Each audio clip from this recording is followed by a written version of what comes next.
The stars used to feel infinite, peaceful, like they were promising something better. But that was before we trusted them, before Earth opened its arms to the Galactic Council, before we got used.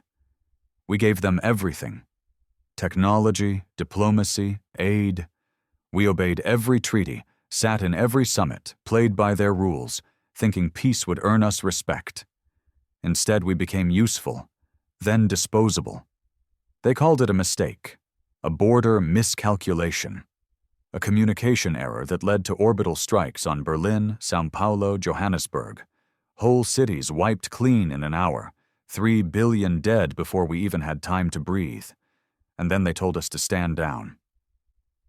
That justice would come. We waited. For 6 years, justice never came. So we built something else. I was 17 when Berlin fell. Now I'm 23, standing on the deck of the U.S. Manticor, Earth's first and only Dread-class strike vessel, a mobile war crime on wings, as they call it. FTL drive, dark matter warheads, and a railgun that can puncture a moon. It's a coffin ship, made for one purpose: Retribution. My name's Tren Callan. Captain now, though I never asked for it. Just kept surviving until they ran out of men above me. You climb fast when every officer keeps dying. We're parked just outside the Cororon expanse, 20 minutes out from the Galari Nexus, their capital hub. A glittering monstrosity that floats like a spider in a web of light, hundreds of civilizations entangled in its orbit. They don't know we're coming. Not yet. But they will. My crew's quiet. No speeches, no rallying cries. That ended back on Mars when we watched our sister ship, the Tempest, get split in half by a preemptive Galari strike. Peace talks, they said. We sent a diplomat. They sent a plasma lance through his chest. So now it's just us. One ship, 237 souls, one target. I walk down the central corridor. Men check weapons. Engineers triple-check the reactor core. No one speaks unless they need to. There's a weight to the air, like we're walking into our own funerals with eyes open. Maybe we are, but nobody's backing down. Not after Earth burned. I step into the bridge. My second-in-command, Halvin, nods. Older than me by a decade, scars running like rivers down one side of his face. Quiet type. Doesn't waste words. We're in range, he says. Sensors show no sign they've detected us yet. You sure about this? Too late to flinch, I reply. He doesn't argue. I stand in front of the comms console. The screen lights up. Standard galactic frequency. We've been silent for 6 years. Let the Council pretend we were licking our wounds. But now, Earth has something to say. I punch in the code. The broadcast will reach every station within 400 light-years. Civilian, military, diplomatic. I don't clear my throat. Don't rehearse, I just speak. This is Captain Tren Callan, UESS Manticor, representing what remains of Earth. A pause. I let the silence carry weight. You slaughtered our cities. You called it a mistake. You asked for peace. We gave it to you. The bridge is dead silent. But peace doesn't heal the dead. And forgiveness isn't in our blood anymore. I lean forward. Earth's message is final. We tried peace. Now you'll witness our retribution. And I cut the feed. The countdown starts. Manticore's engines roar to life, thrumming like a beast shaking off chains. The lights across the bridge dim as power reroutes to weapon systems. Outside the viewport, the stars seem to shift. Move. Grow closer. We're coming. And for the first time in years, I feel something deeper than rage. Pride, because they thought we were broken. They're about to learn just how far humanity will go when it has nothing left to lose. The silence after the transmission is heavier than the Manticore's hull. No one speaks. No one needs to. Every man and woman on board knows what we just did. We didn't just declare war. We declared the end of negotiations. We broke the seal. We burned the last olive branch. I stare at the black between stars, watching as the gallery Nexus comes into view through the viewport, a massive spiral-shaped megastructure, glowing like a constellation torn from heaven. Each ring spins on a separate axis, feeding energy through the central spire. Billions live there, politicians, military elite, aristocrats, bankers, every kind of parasite that bled Earth dry and smiled while doing it. Now they're sitting ducks. Targeting uplink is active, Halvin says from behind me. Railgun cycling, warheads primed, give the word. Not yet, I reply. We're not ghosts. They'll scramble the moment they lock eyes on us. I want us as close as we can get before they piss themselves. He nods and moves back to engineering to coordinate with the AI core. The Manticor hums. It's like riding a coiled storm. The tech that powers this ship isn't just stolen, it's sacrificed. Half of it runs on quantum drives reverse-engineered from wreckage. The rest was made in labs built on top of Earth's scars. They wanted us to heal. Instead, we evolved. I head down to the armory deck. The men are checking their kits, sitting in silence. You'd think they were preparing for a funeral, not a mission. But that's what war feels like when there's no backup, no home to return to. Among them is Orin, our demolitions expert. He's 35, hard-faced, hands trembling slightly as he loads another grav bolt. You good? I ask. He glances up, nods once. Yeah, just feels strange, being this close. He means the Nexus. I sit across from him, resting my forearms on my knees. You were in São Paulo, weren't you? He hesitates, then gives a slow nod. My wife was, my daughter too. I was stationed on Luna Base at the time. I don't say sorry. It's not what men like him want to hear.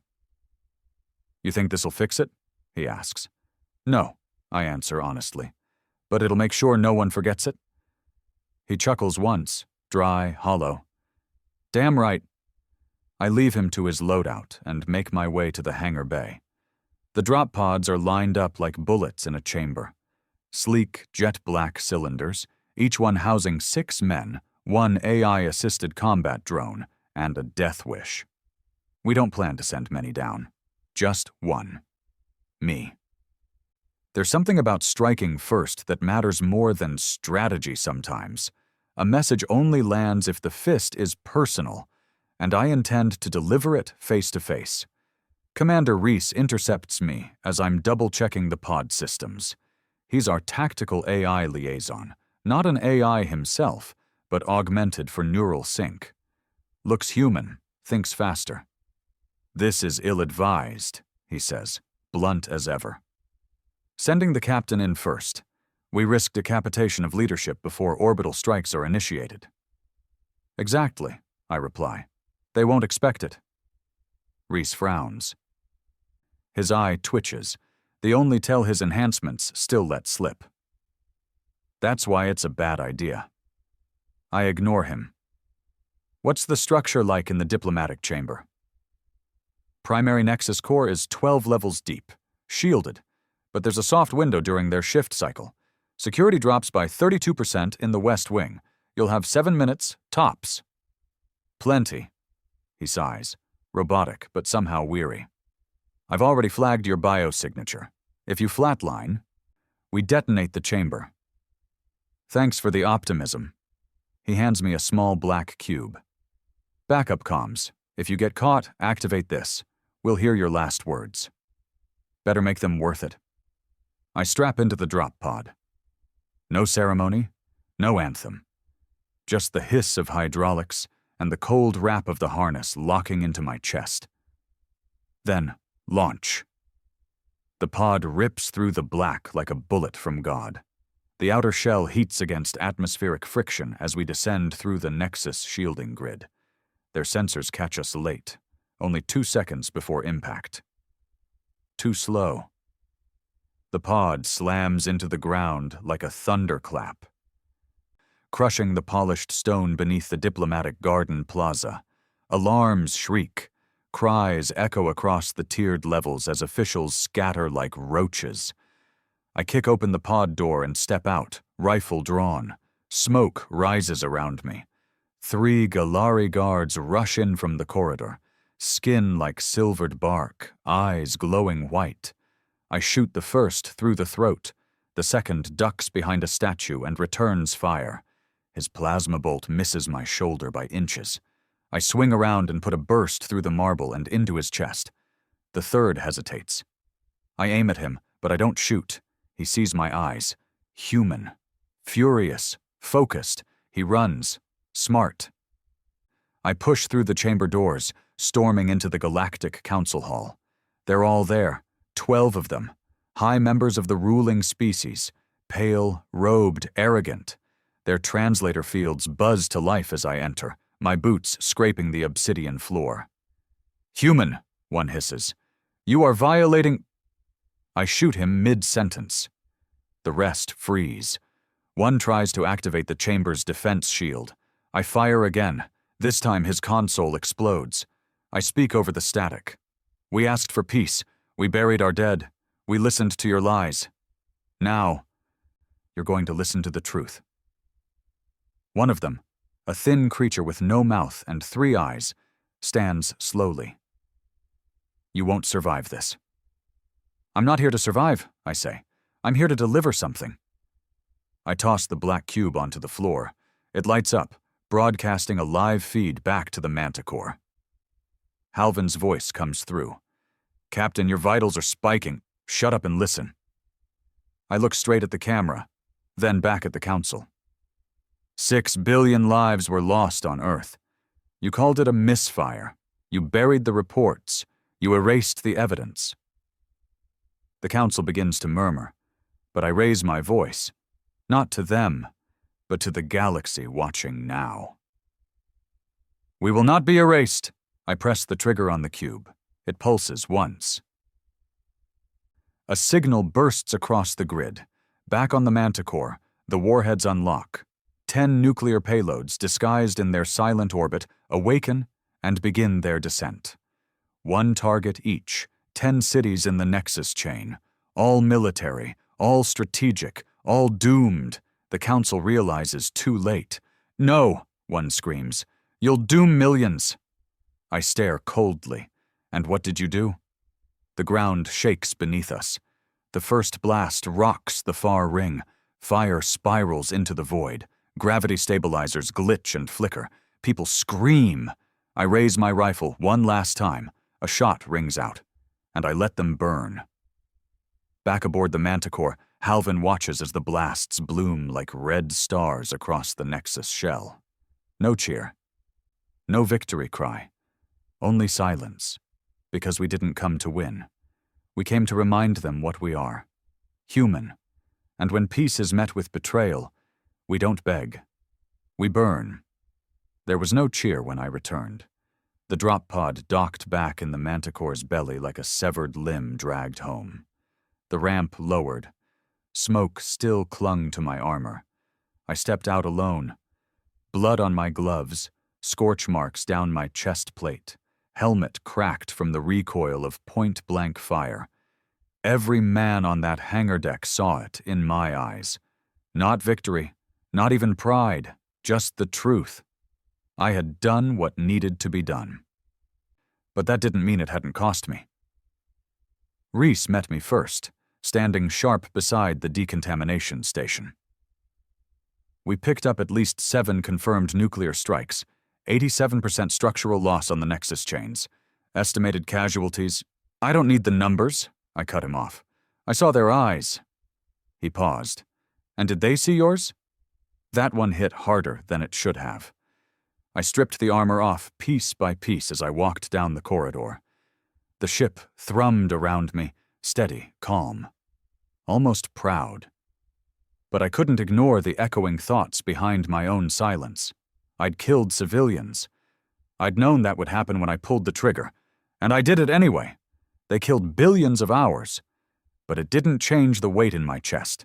It didn't bring my mother back. Or my brother. Or Oren's family. Or any of the men and women on this ship who had nothing to go home to anymore. All I had left was the mission. And the mission was far from over. 12 hours later, the Council hadn't responded. Not directly. But their retaliation came fast. The Manticore's sensors lit up like hell opening its mouth.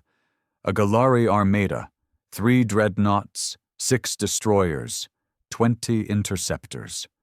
Warp signatures flared across every quadrant. They had heard Earth's message, and now they were writing their reply. We didn't run. The Manticore couldn't outrun a fleet like that anyway, and I wouldn't have ordered it even if we could. We fought. We fought like men with nothing left to lose. "Impact in 6 seconds," shouted Halvan from the tactical display. His voice was gravel and steel, steady even as the alarms wailed around us. "Main railgun locked, firing arc clear." "Do it!" I barked. The Manticore roared. The shot ripped through the void like a god's fist. It struck the lead Galari dreadnought mid-keel, splitting it down its radiant center like peeling open a carcass. Fire poured from its broken spine, spilling crew, shrapnel, and hull fragments into space. The bridge lit up in red, another ship returning fire, a torpedo barrage. 4 clicks out. "Evasive pattern Sigma 12, I snapped. "Shields to aft." The Manticore twisted, engines flaring hard left as the torpedoes sliced past our previous trajectory. One clipped the side hull. The explosion rattled the ship like a hammer on steel. "Damage to port stabilizers," Reese reported. "Deck 5 is venting atmosphere." "Seal it, compartmentalize the breach, and reroute life support." "Already done." I didn't have time to feel the loss. I didn't even ask who was down there. Every second wasted was another chance for those bastards to get lucky. Another ship, a Galari destroyer, was coming in hard from the right, plasma cannons locking on. "Give me targeting on that bastard," I growled. "We've got lock," Halvan shouted. I slammed my fist into the fire control panel. Manticore's left broadside opened like a steel maw, unleashing a torrent of kinetic death. Rail slugs, micro-torpedoes, flak bursts. The Galari ship didn't stand a chance. It exploded into fragments, lighting up the darkness with a second artificial sunrise. The fight lasted 20 minutes, that's all. But in those 20 minutes, we lost 36 crew. Men and women who had trained for 6 years for this moment, who had survived everything the Council threw at us, only to die in silence, surrounded by fire. Oren was one of them. A piece of hull pierced the combat deck during the final barrage. He bled out before medics reached him. I found his body 20 minutes later. His hand was still clutching a photograph. His wife, his daughter, gone before the war even began. He had nothing left except this, his last chance to make it mean something. I sat there with him for too long. Didn't speak. Just watched his face and realized he died satisfied, because he'd finally struck back. Later that night, Halvan came to my quarters. He stood in the doorway like a ghost. "They'll come again," he said. "I know. They won't stop this time. They won't send 3 dreadnoughts. They'll send 30. Let them." He stepped forward, eyes narrowing. "You planning to fight the entire Council with one ship?" "No," I said quietly. "I'm planning to make sure they regret ever thinking we wouldn't." He didn't answer for a long time. Then he leaned against the wall and crossed his arms. "You ever think about what happens after?" I turned to him. "After what?" "This, the war, the retribution. Let's say we win, somehow, or at least survive it. What's left?" I looked him dead in the eye. "Whatever we can rebuild. But first we burn it all down." He nodded once. Didn't agree, didn't argue. Just understood. We weren't fighting for peace anymore. We were fighting for memory, so that no one in the galaxy would ever forget what they did to us. So no other human child would look up at the stars and think of them as hopeful. So no one would ever think of Earth as weak again. We sent out a second transmission that night. It wasn't a threat. It was a list. Every planet, station, or faction that participated in the orbital strikes on Earth 6 years ago, every name, every leader, every supplier who fueled it, every ambassador who signed off. We had proof. We had their words, pulled from data cores we recovered in the ruins of Sydney, in the ashes of Cairo, in the ice-crushed remains of New Reykjavik, and we broadcasted it, unedited, public. Then we ended with a single sentence. For every name on this list, judgment is coming. A week passed. Long. Quiet. We repaired what we could, mourned what we couldn't. The crew had changed. I could see it in their faces. The fire behind their eyes wasn't rage anymore. It was resolve. The kind you can't train. The kind you can't fake. We weren't soldiers anymore. We were executioners. Late into the 7th night, Reese woke me. He didn't knock, didn't ask. He just stood at the edge of my bunk with that twitch in his synthetic eye. There's a response, he said. I sat up. From who? He hesitated. Them. I followed him to the bridge, boots dragging. The stars outside glowed cold and empty, but the screen in front of me pulsed with a seal. Galactic Council Emergency Override Channel. We accepted the transmission. A face appeared. Not alien, human, older man, gray hair, no insignia, civilian suit. His eyes were tired. This is Chancellor Diren Voss of the Inner Ring, he said. I am speaking to Captain Tren Callan of the Manticor. I stayed silent. I know what you've done, he said. We all do. And I understand why. You've lost everything. Your people suffered a genocide, and the galaxy turned its back. I will not pretend there was justice in it. There wasn't. He leaned closer. But this isn't the way. I finally spoke. You had 6 years to say that. I wasn't in power 6 years ago. Then maybe you should have killed the ones who were. He flinched, just slightly. We want peace. Now? I laughed, dry and cold. Now that we have your attention, now that your precious Nexus burns, you'll destroy everything. I leaned into the feed. So did you.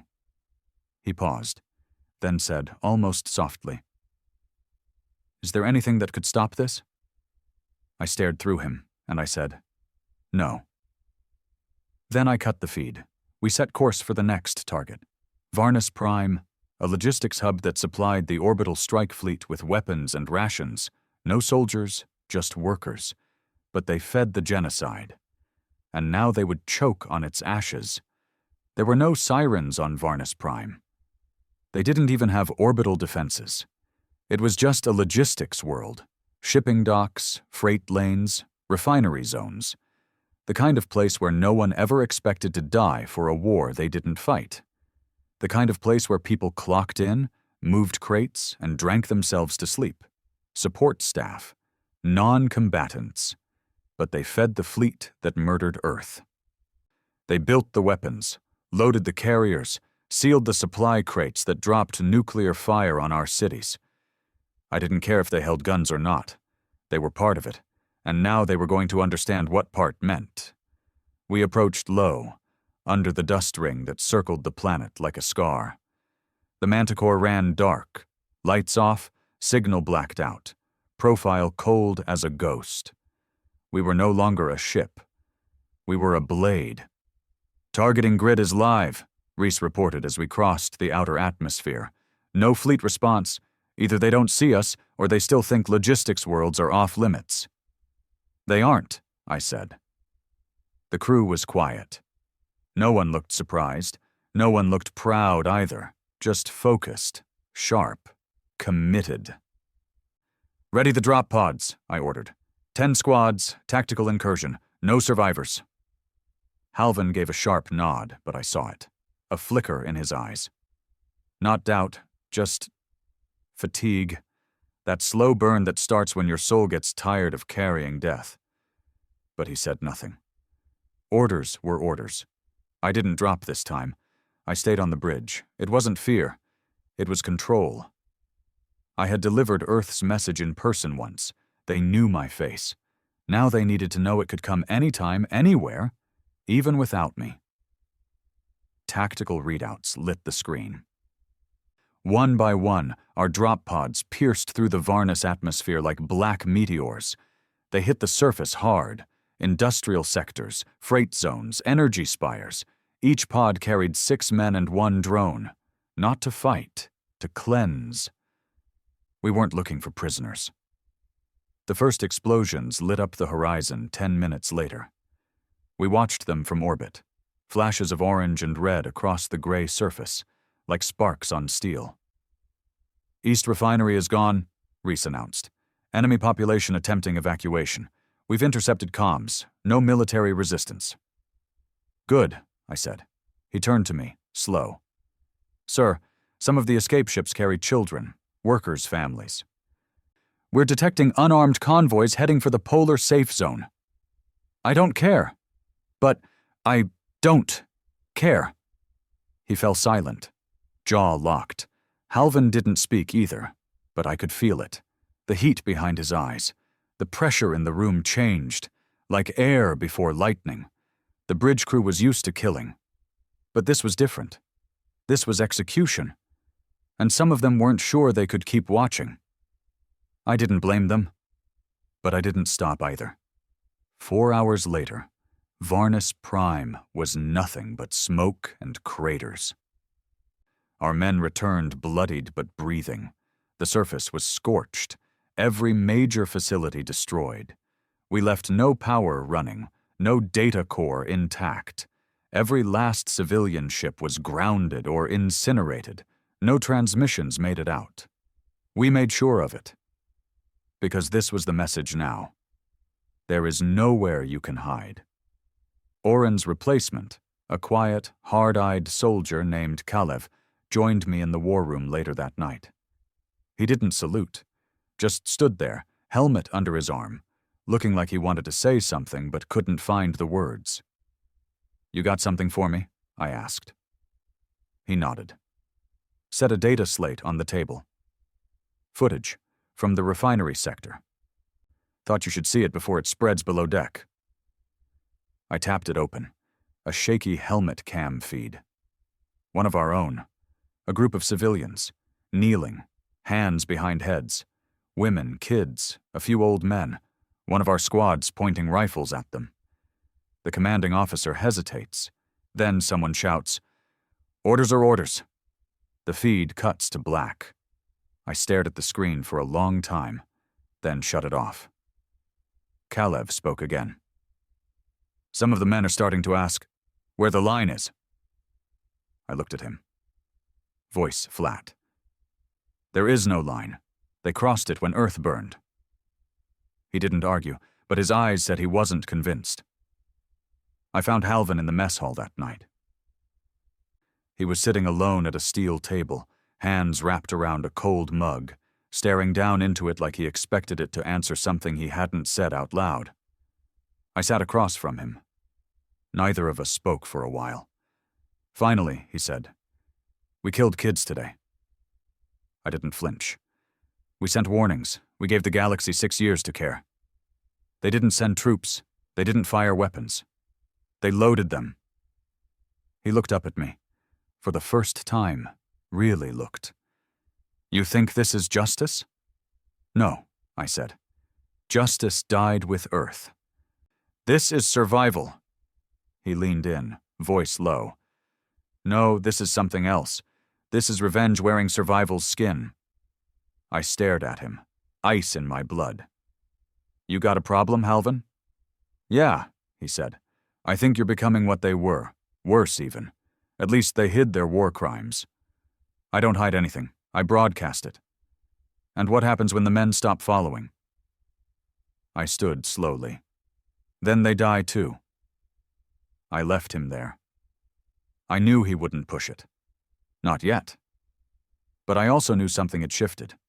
I wasn't just fighting aliens anymore. I was fighting ghosts, doubts, whispers in the dark corners of the ship, men questioning the mission. Wondering if the war had already ended, and we were too far gone to see it. Too late. Because by morning, we had a new target. Cairo Station, not Earth's Cairo.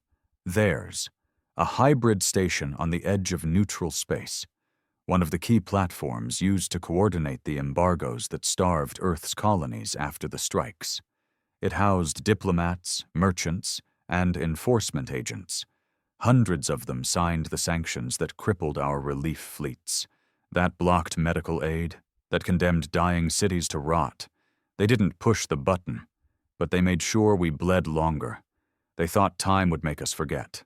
They were wrong.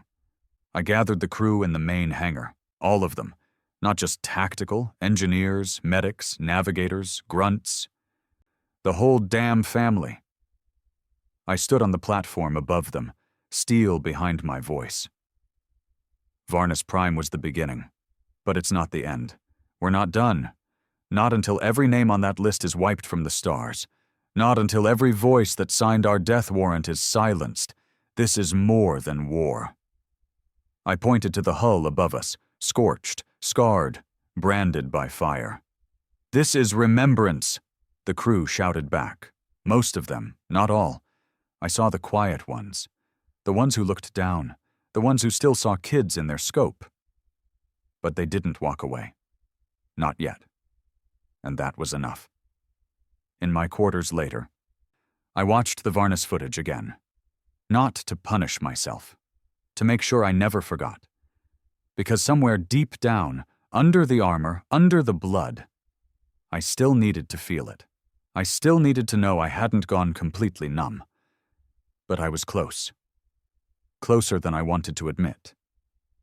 And even though I couldn't sleep, hadn't in weeks, I whispered the same words I had spoken over the ruins of Earth all those years ago. Forgive me, Mother. I will make them remember you. We reached Cairo Station on the 12th day. It hung in space like a golden wound, massive, circular, elegant in that smug, diplomatic way.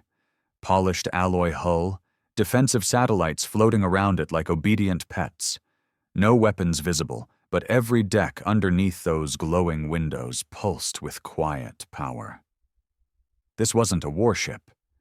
It was a cathedral of bureaucracy, the place where Earth's death warrant was signed in quiet, air-conditioned rooms. Backroom politics killed us more efficiently than plasma ever could. They didn't drop bombs. They dropped sanctions, food embargoes, medical rejections, supply chain redirections. And when our colonies cried out for help, when Earth was screaming into the void for oxygen, antibiotics, anything to keep the kids from dying in their sleep, Cairo Station responded with silence. I never forgot that. I was 18, buried under a collapsed building in what used to be the Seattle district. My ribs were broken, my leg crushed under steel. I listened to my little brother die beside me because no one sent aid. No one even tried. They signed his death certificate from orbit with a stylus. Now I held the pen. Manticor's cloaking held until we reached 20,000 kilometers.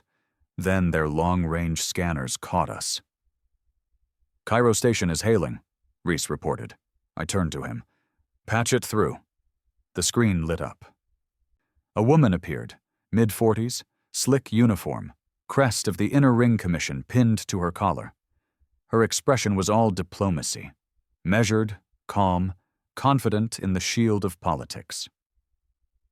This is Director Leora of Cairo Station, she said. Unidentified warship. You are in violation of Galactic Navigation Protocol 04A. State your purpose. I stared at her through the silence. I made her wait. Then I spoke, slow and direct. This is Captain Tren Callan. Manticor. Earth. Her face paled, just slightly. A flicker, a tick of recognition and fear. You're a terrorist, she said. No, I replied. I'm a reminder. You're violating galactic law. And you violated humanity. Her jaw tightened. There are diplomats aboard, civilians. If you fire on us, you'll finally feel what we felt, I said. She leaned forward. You're not a soldier anymore, you're a butcher. I nodded slowly. Now you understand. Then I cut the feed. Halvan spoke behind me. Orders? His voice was flat, cold, but I could feel it again. That slow burn of hesitation. That sliver of humanity he hadn't managed to kill yet. I didn't answer him. Not right away.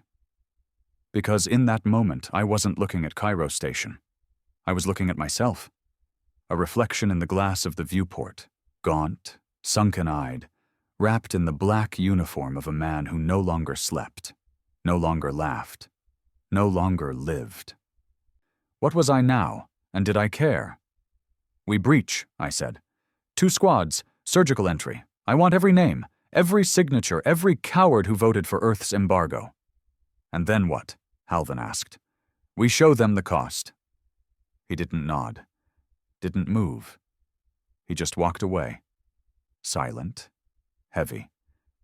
And for the first time, I wondered if he'd ever walk back.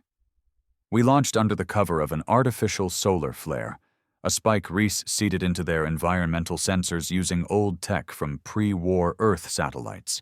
They thought it was interference. By the time they realized what it was, we were already inside. Cairo's interior wasn't built for war. It was polished, expensive, sterile, marble floors, gold trim, blue glass corridors with artificial sunlight shining down from above. A monument to the kind of politics that kills from a distance and sips wine while the bodies cool. My boots were the first to break that perfection. Squad 1 moved left. Squad 2 took the east wing. Suppressed rounds only. Fast, clean. No mercy. The guards wore ceremonial armor. Nothing tactical.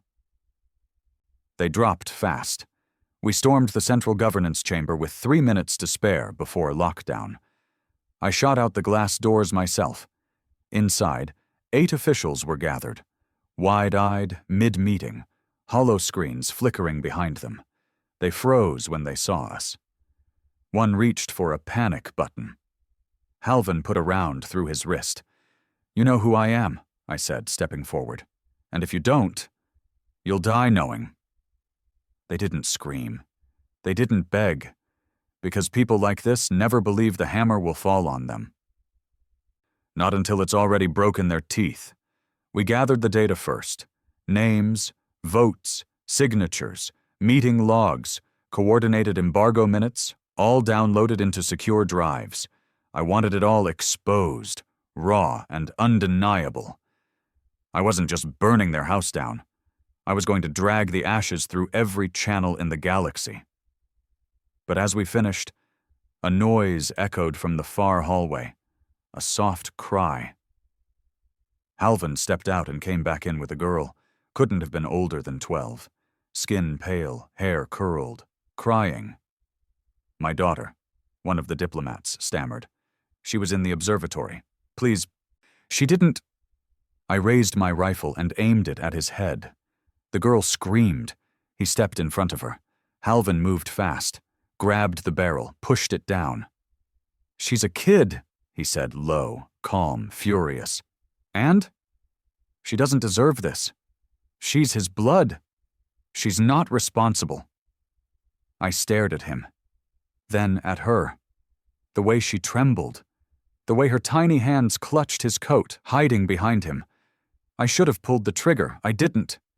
We left with the data, left the station burning, systems offline, infrastructure scrambled, reactors disabled. We gave them enough to survive, but not enough to ever matter again. They'd never issue another embargo. They'd spend the next 10 years begging for supplies of their own. Back on the Manticor, I reviewed the footage alone, over and over again. The girl's face, Halvan's eyes, my finger, not pulling the trigger. What was happening to me? Reese entered without knocking. "Transmission came through," he said, "from the outer rings." I looked up, hollow. "What do they want?" "An alliance." That got my attention. I stood slowly. "Explain." He tapped a device, and the screen changed.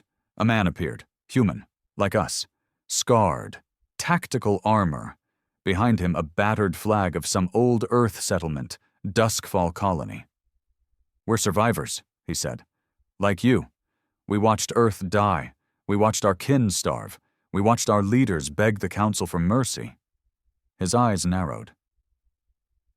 "And we watched them spit in our faces." He leaned forward. "You're doing what we wish we had the fire to do. Let us help. Let us join you." Reese paused the feed. "There are more like them," he said. "Colonies on the fringe, veterans, exiles, pirates, outlaws. They're not saints, but they're angry and loyal to you." I looked at the screen, at the faces in the background, men and women with eyes like mine, burned out, focused, dead inside, except for that one spark of purpose. We were no longer a rogue ship. We were becoming a movement. But that night, in the silence of my cabin, I felt something fracture inside me. Not guilt, not doubt, something worse, a question. What would I become if we won? What would be left of me? And could anything ever fill that silence again? There was a time when the Manticor was a ghost, a rumor spoken in dark corners of space stations, whispered in council meetings like a cautionary tale. That time was over. Now, we were a signal, a rally cry. After the Cairo station data drop, the galaxy saw everything: the faces of the diplomats, the children who died because of embargoes, the starvation orders signed in safety, far from the cities they starved, and most importantly, the fire behind it all. Me, Tren Callan, Earth's last weapon, the face of justified terror. And something strange happened in the days that followed. People started joining us. It started with rogue colonies, outer fringe settlements, half abandoned after the war, declared non-essential by the same bastards who watched Earth burn. They still had ships, cargo freighters, old fighters, civilian transports retrofitted into weapons platforms, and they had men, tired, angry, willing. They answered our signal. By the end of the week, 6 ships had joined the Manticore's fleet. They weren't pretty.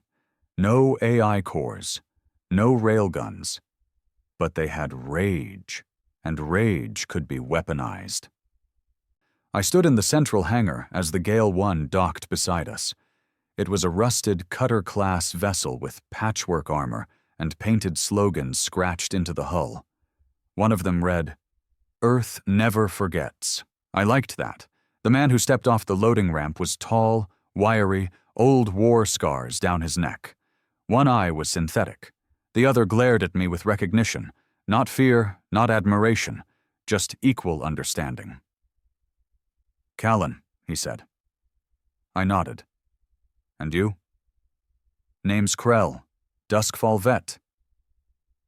Ran ops during the blockade before we got sold out." "Saw your message." "Saw yours first," he replied. "Figured it was time we stopped pretending justice was coming." I liked him. He was the kind of man who had already buried his guilt, which meant he could carry mine. We set up the war room differently now. Not just my officers.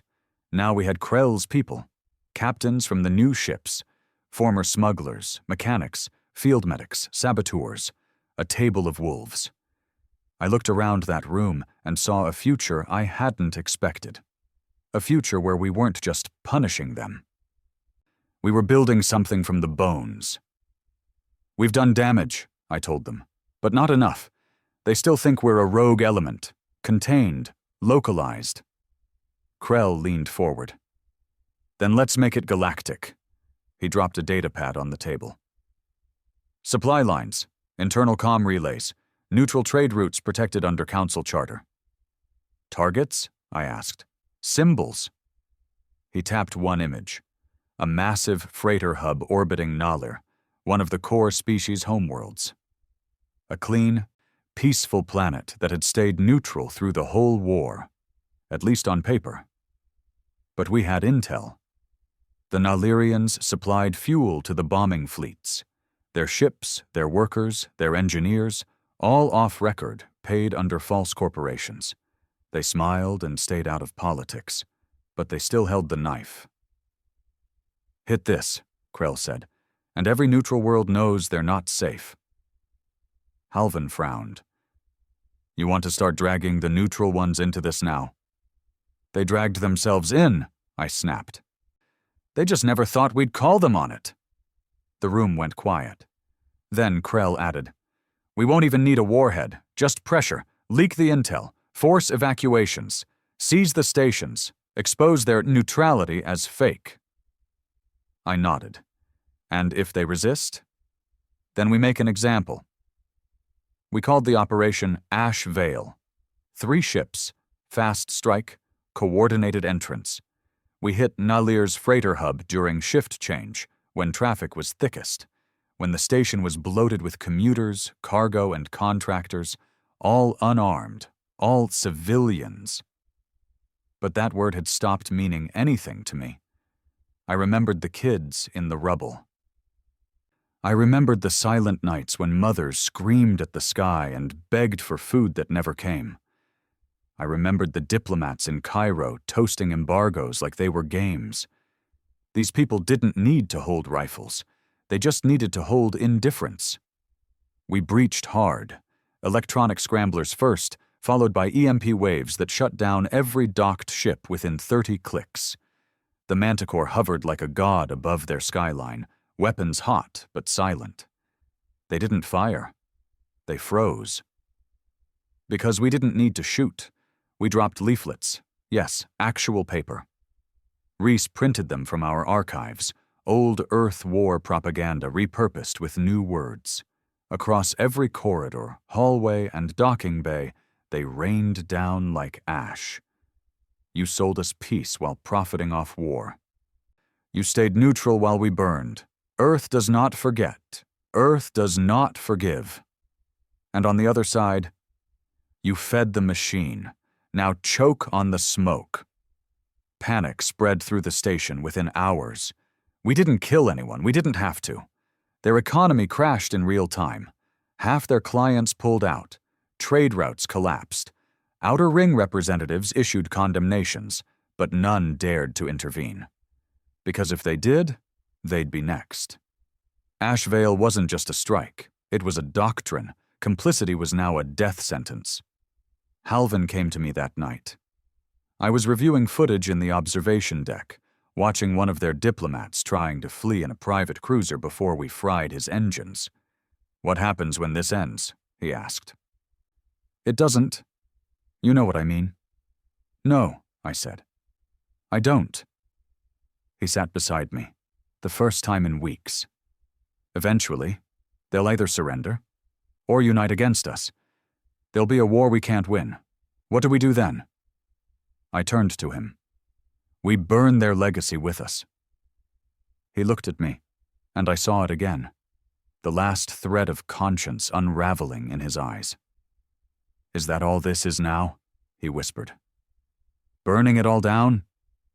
I nodded, because that's the only language they understand. A week later, our fleet had grown to 17 ships. Mercenaries, outlaws, exiles. Even one ex-council ship, a rogue dreadnought crewed by mutineers who threw their admiral out an airlock when they saw what the council was really made of. They called themselves the Severed Pact. I made them our hammer. And then the galaxy blinked, because the council finally responded, not with politics, not with condemnation, but with fire. A vanguard fleet entered the Cororon belt, where we'd sent supply ships to start building a staging point. They didn't warn us. They didn't open comms. They just wiped us out. 4 ships lost, 37 lives, burned in silence. They wanted us to know. They were finally taking us seriously. and the war had begun. We returned fire with a broadcast, footage of the fleet, names of the commanders, transmissions recovered from their black boxes, orders to eliminate without trial. We sent it to every neutral planet, every data feed, every channel, and ended with a message from me. This is how they respond to grief, with silence, then slaughter. If you stand with them, you stand on the bones of Earth. We are not asking for support anymore. We are offering you a choice. Stand aside, or stand in the fire. That night, I stood in the central hangar again. The crew gathered beneath me. Not just mine, all of them. 17 ships, thousands of eyes. I raised my voice, louder than it had ever been. Earth was a lesson, one they never learned. They thought time would dull us, that we'd die quietly, that we'd let their peace wash over our graves. But now they know the truth. I slammed my fist into my chest. We are the reckoning. The crew roared back. We are the reckoning. We are Earth's voice. We are the fire in their lungs. We are the blade at their throat. And together, in that massive steel chamber, we said the one word that still meant everything. Remember. The war wasn't coming. It was already here. The Cororon Belt ambush had made that clear. The Council wasn't hiding behind treaties anymore. They were sending fleets now, real ones. No more 3 dreadnought warnings. No more surgical threats. They were aiming to erase us, just like they did Earth. And unlike 6 years ago, this time they weren't pretending it was a mistake. We buried our dead in silence, what was left of them.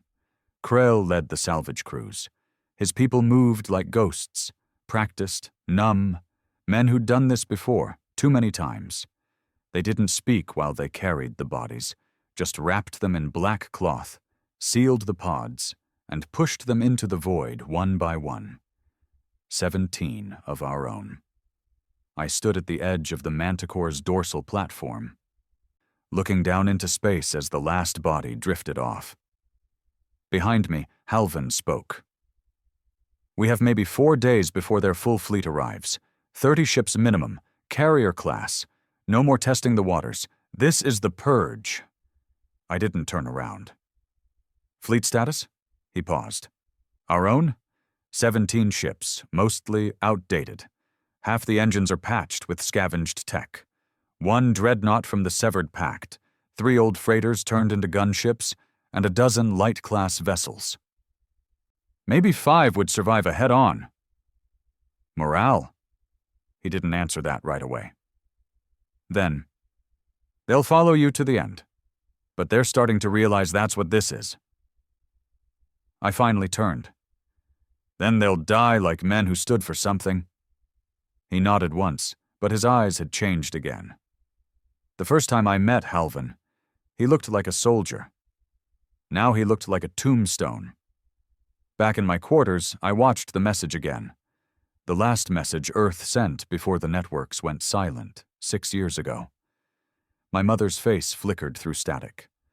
The background was rubble. She was covered in ash. Her voice was calm, but I could hear the fear behind it.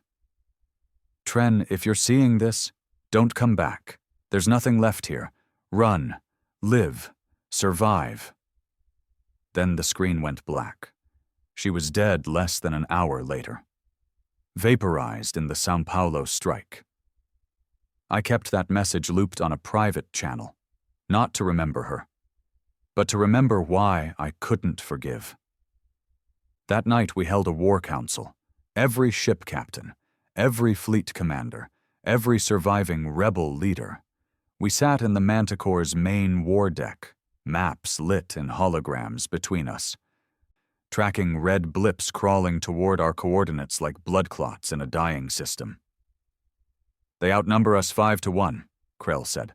Tech advantage, resource advantage, range advantage. What do we have? I asked. He looked at me. You. Some heads nodded, others didn't. A captain from the fringe, young, maybe 25, with burn scars across her cheek, spoke up. "We came here to fight," she said, "not die in a last stand." Another chimed in. "We've sent the message, we've exposed their crimes. But if we go down now, the galaxy forgets. In 5 years, it's back to politics and trade deals. Earth's blood becomes a footnote." I looked around the room. They weren't wrong. Rage brought them here. But legacy would keep the fire burning. So I made a decision. "Then we don't just fight," I said. "We don't just die. We record." They looked at me. "We film every shot, every order, every sacrifice. We transmit it live, uncensored, raw, so when they erase us, they can't erase the truth."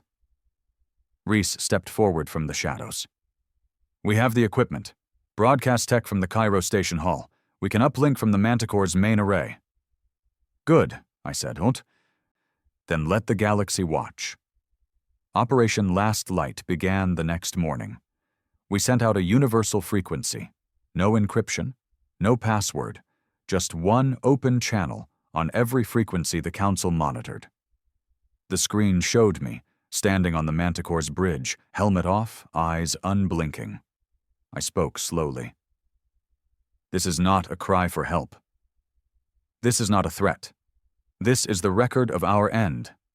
We were broken, bombed, starved, forgotten. Now we fight not to survive, but to be remembered. Watch us die, galaxy. Watch, and remember what you let happen to Earth." Then the feed cut to black. And the countdown began. They came in waves. We were ready. Every ship in our fleet moved like wolves with knives in their teeth, not to survive, but to draw blood. The severed pact, dreadnought, Valharan, took the brunt of the first assault. Shields burned out in the first minute. Hull ruptured in the third. It took 12 enemy ships with it before imploding into a silent, golden nova. We cheered. Then we mourned. Then we kept fighting. I led the Manticore from the front. Every gun at full burn, every system overclocked. Every torpedo shot with rage. Reese fed me live updates between blasts. "Fleet loss, 27%. Enemy formation breaking. They didn't expect resistance like this." "They thought we'd beg," I muttered. "They thought wrong." At one point we boarded one of their cruisers mid-combat. Breach pods slammed into their hull. Our men poured in like fire ants. I walked the halls myself, rifle in hand, armor coated in black. A lieutenant tried to surrender. I shot him in the kneecap. "You signed off on São Paulo," I said. He screamed. I shot him again. Back on the Manticore, Halvin was hit. A blast tore through Deck 3, collapsing a corridor and crushing half his body under debris. They pulled him out, barely breathing. I stood over his stretcher in the med bay as the ship shook from explosions. He looked up at me through one swollen eye. "Still. Think we're building something?" he croaked. I said nothing. He laughed, blood leaking from his mouth. "Good," he whispered. "Me neither." Then he passed out. The battle lasted 7 hours. We lost 11 ships, 73 crew. Half our fleet was crippled, but we held. And when the last council carrier limped out of range, its hull bleeding atmosphere, we didn't chase it. We let it go, so it could spread the word that Earth wasn't dead. It was watching, and it was armed. When the silence came, I stood alone on the bridge. Smoke, blood, static across half the controls. Outside, the stars were littered with debris, and I whispered to no one. "You thought you could erase us. But now we're written in your blood. I should have died in the last battle. I know that. So should half of us. We were outgunned, outnumbered, and one misstep away from being vaporized in the dark. But somehow, we lived. Maybe that was the curse. The enemy retreated. But not because they feared us, because they were regrouping. The Manticore limped through the wreckage field of what used to be Sector 9K, engines dragging sparks through space, hull breaches sealed with scrap, oxygen reserves down to ration levels, weapons offline. Shields fractured. Only life support held steady, barely. We had won, yes. But what did we have left? Reese calculated we could last another 6 days at current drift. That's how long we had. 6 days of silence, 6 days of haunted looks from the crew, 6 days of pain pills, blood wipes, and soft weeping in the dark. And then, no one said it out loud, but we all knew. The transmission came on day 3, no encryption, no intro, just static. Then a voice, her voice, Leora, the Council's diplomat, the same one who begged me not to attack Cairo station. "This is not a truce," she said.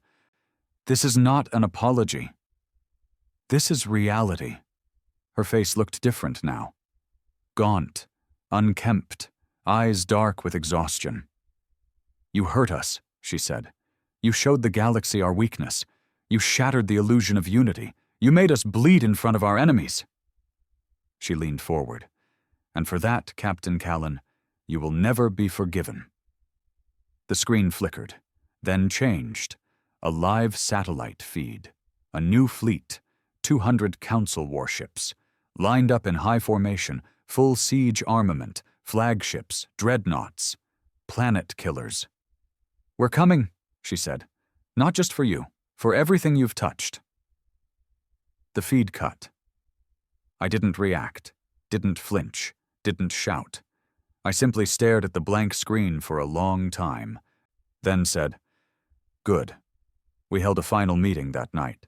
What was left of our captains.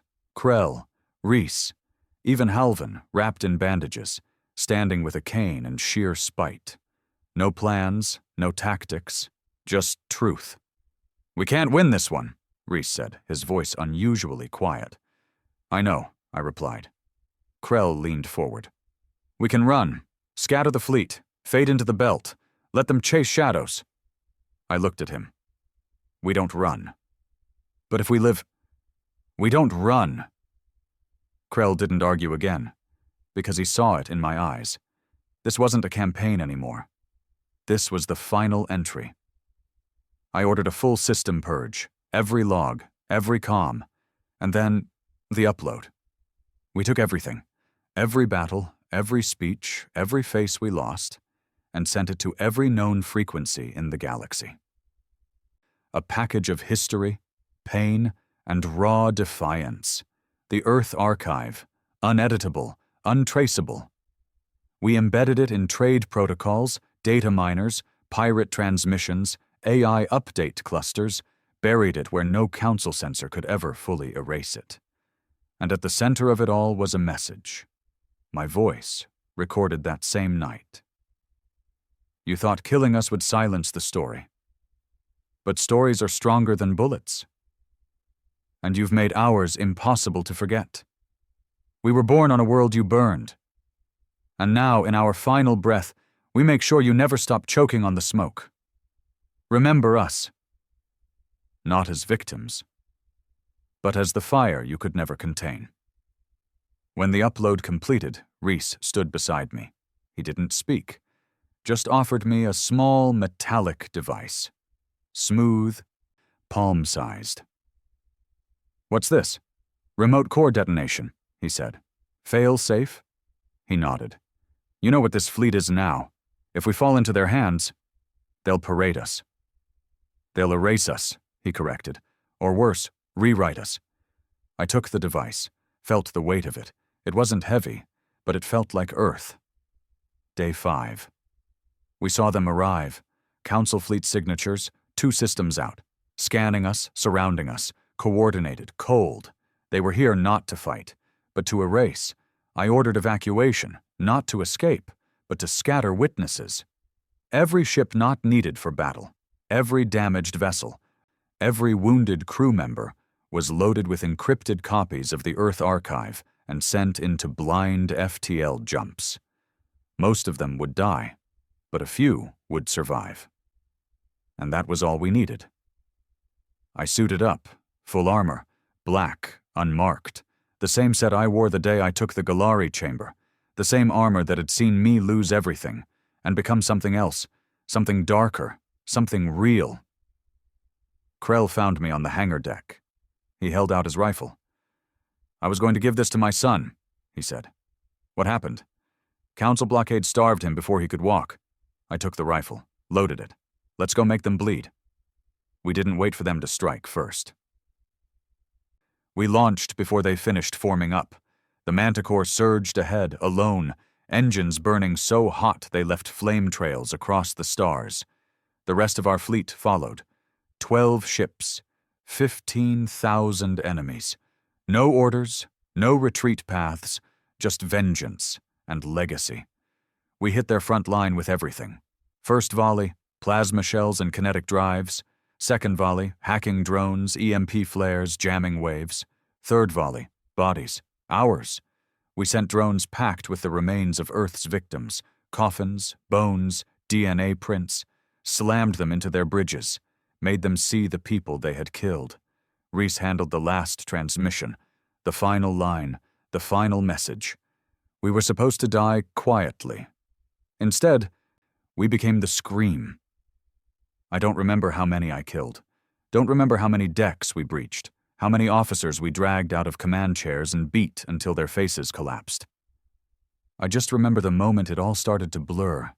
The heat, the pain, the cold silence when Reese's voice vanished from my earpiece. The shudder of the Manticor when its engines finally failed. The alarms screaming. Fire rushing through the corridors. Metal groaning like the dead. And then, the bridge, smashed open. Their soldiers storming in. Weapons raised. I was the last one standing. They didn't shoot. They wanted a prisoner, a symbol, the monster behind Earth's warpath. Tren Callan. So I smiled. And triggered the device. A soft click. Then fire. The Manticore's core detonated, taking 20 ships with it. The shockwave ripped through the battlefield, tearing their lines, destroying their formations, and leaving nothing behind. Nothing but silence. They never found my body, never proved I died. Some said I escaped, some said I ascended. Some said I was just a story, but everywhere the council went, they found our archive. Every time they thought the fire was gone, a new rebel would rise, a new voice would say my name, and a new flame would burn, not for peace, not for mercy, but for remembrance, because Earth was dead. But its voice still screamed.